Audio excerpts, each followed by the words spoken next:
Hi, everybody. How are you? Today, we're going to read a book called The Story of Ferdinand. They actually made a movie about this, but the book was around way before the movie. It's kind of a classic book. The illustrations are not colored, but they're still really good, and I hope you enjoy this book. Okay.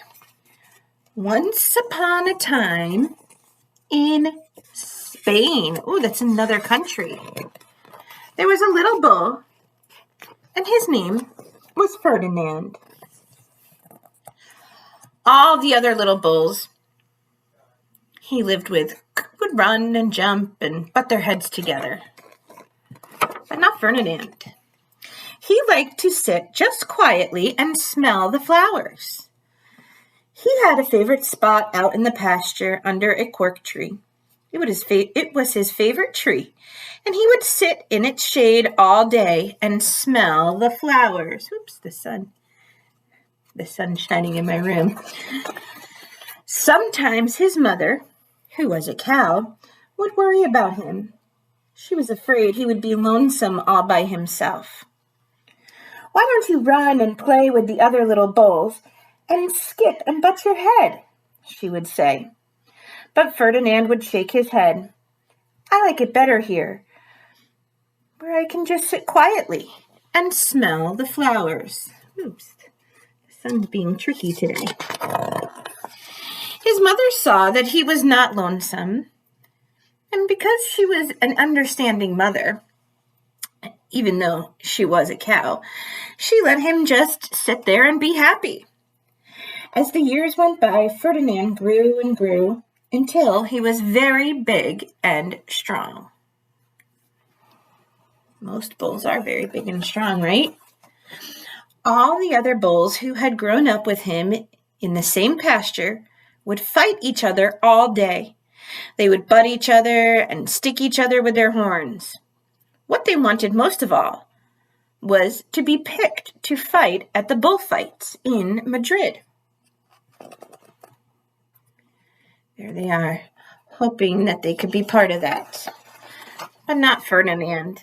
He still liked to just sit quietly under the cork tree and smell the flowers. One day, 5 men came in very funny hats to pick the biggest, fastest, roughest bull to fight in the bullfights in Madrid. All the other bulls ran around snorting and butting, leaping and jumping, so the men would think that they were very, very strong and fierce, and pick them. Ferdinand knew that they wouldn't pick him, and he didn't care. So he went to his favorite cork tree to sit down. He didn't look where he was sitting, and instead of sitting on the nice, cool grass in the shade, he sat on a bumblebee. Well, if you were a bumblebee and a bull sat on you, what would you do? You would sting him. And that is just what this bee did to Ferdinand.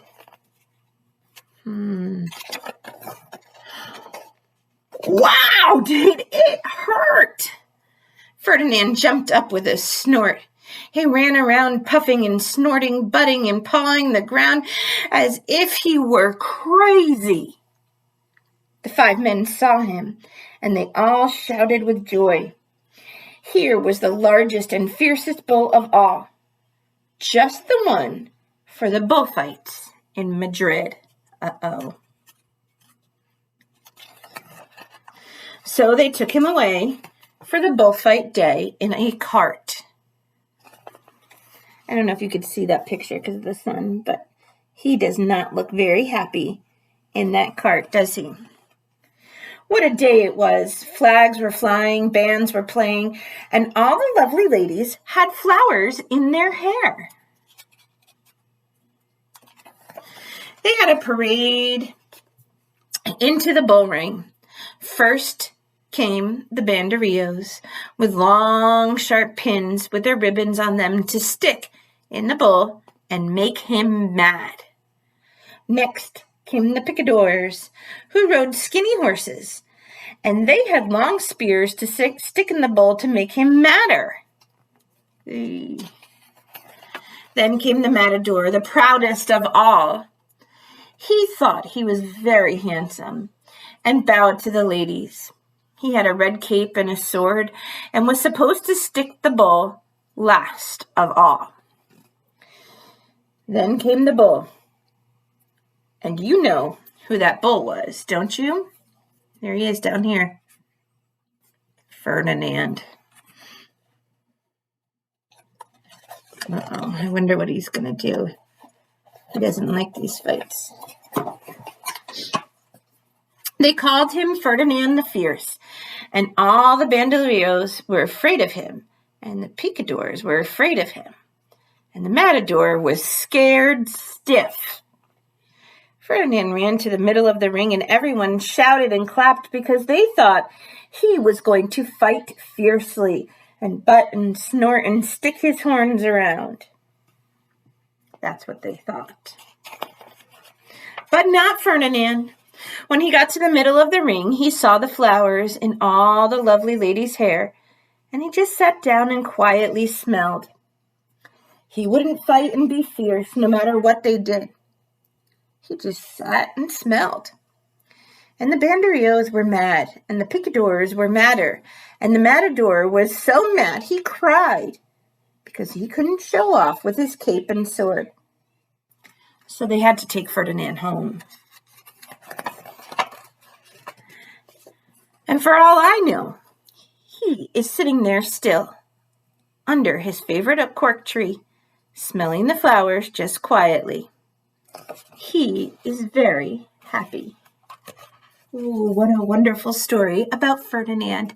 I hope you enjoyed our story today, boys and girls, and I hope I get to see you tomorrow for another fun story. Bye!